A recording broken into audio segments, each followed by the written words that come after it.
enough for that. I said I wouldn't talk too much. Here's a boy here. I meant to say Hunter. Hunter, you come up here, and I want you to. This kid is something else. He's right here.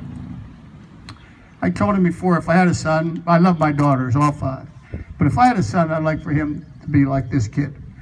He's going to be a sophomore this year. And every year, VFW writes patriotic essays.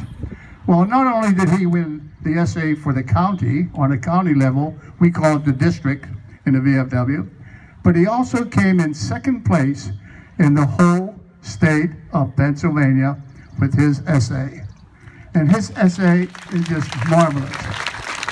And I told him, I said, Hunter, you come in 2nd place. He said, yeah. He said, but next year, I'm coming in 1st place. How about that?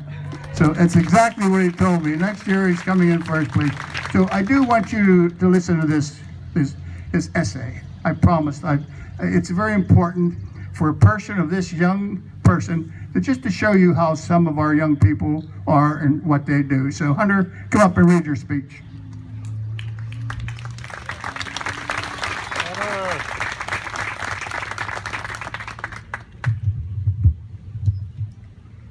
Before I begin today, I want to first off thank Commander Caddick and all of those who are involved with the VFW for all that they've done, to honor me. It's really quite phenomenal all that they've done. And also, I don't think we can say this enough, especially on this day.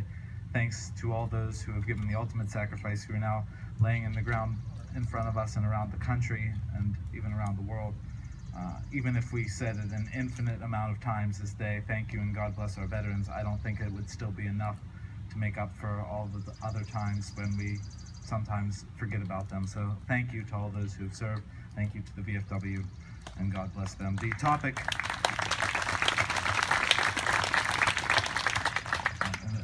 topic of the essay this year was my vision for America, and hopefully in some small way I've done justice to this great country by writing this. Whether figuratively or literally, every American is, at one point in life, asked to briefly pick up a brush and add his or her own flair to the complex mural that is America's future. It is the decisions made with that opportunity, whether that is expressed as one instant vote or multiple terms in office, which shape the future of this great country. Are we going to waste our brushstroke? Am I going to waste my brushstroke? As a junior in high school, I've thought extensively about how I will use my opportunity to impact this great nation. And thus, like the beginnings of every great masterpiece, I have mentally penciled a sketch for my vision of America. I begin with a backdrop, adorned with "We the People." I envision for the sketch a backdrop where these words are not merely positioned at the heading of our Charter of Government, but where these words carry the weight of a nation shared equally upon the shoulders of its citizens. I envision we the people as crowding the voting booths, waiting for the privilege to give our anything but silent consent to the governed, where this privilege is not an inconvenience, but a celebrated liberty. We the people are an organization of citizens for the common good. We the people help our neighbors not because of a lengthy policy called the tax code. Instead, we the people realize that by helping our neighbors with money, time, and concern, the benefits to ourselves, our community, and our country as a whole are great. This sketch of America is one where we the people do not refuse to say hola out of ancient prejudice.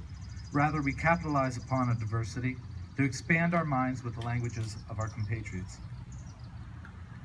I envision an America with we the people as the most important elements, not as the simple electors for those with true power. I sketch our backdrop, our foundation, as we the people. Putting again my pencil to paper, I sketch rolling hills as imperfect and gorgeous as the people who call themselves Americans. Atop the tallest of those hills is perched a city as great as the whole of the United States, not because that city is an invention new to this image, but because the vision of Winthrop, Kennedy, and Reagan, for America to be a beacon shining forth for the world to take note of, is what I envision for America as well. Surrounding that city on a hill, I envision amber waves of grain and a steel plow in the midst of it all to symbolize the productivity, immense contribution, and ingenuity of Americans from John Deere to Steve Jobs to the great minds of our future yet to be revealed. With that in mind, I can't help but to imagine this America as one where intelligence and work ethic are fostered, even if they aren't immediately profitable. I imagine a single cloud in the sky to signify that America will not be perfect, but we will, as Tocqueville observed in times past, solve problems as we see fit without the intervention of government or those perceived to have greater powers than ourselves. Barely visible stars will shine in the sky, and we will be there to shoot for them. Perhaps most importantly, though, is the people who toil and frolic on those hills, because words are for naught without being put into practice. I envision America where citizens aren't afraid of our heritage because it is flawed, but where we instead embrace what we once did right despite those imperfections. The people of the sketch value life, so the perpetrators of heinous acts against the lives of others are held accountable and no others in their stead.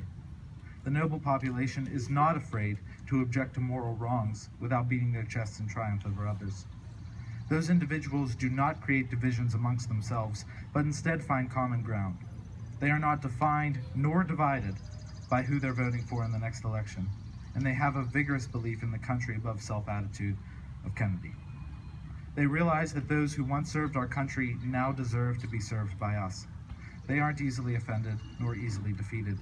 I sketch these people as they are, Americans in the greatest sense. My vision of America holds true, that when the greatest evils of the world think that they have America defeated, we will stand up and, just as John Paul Jones, assert that we have not yet begun to fight. My sketch of America is a mere combination of the greatest elements of our past with my greatest hopes for our future. And thus, when I am asked to contribute to this great work of art, I will proudly paint one nation, under God, with liberty and justice for all. Thank you very much, and God bless America.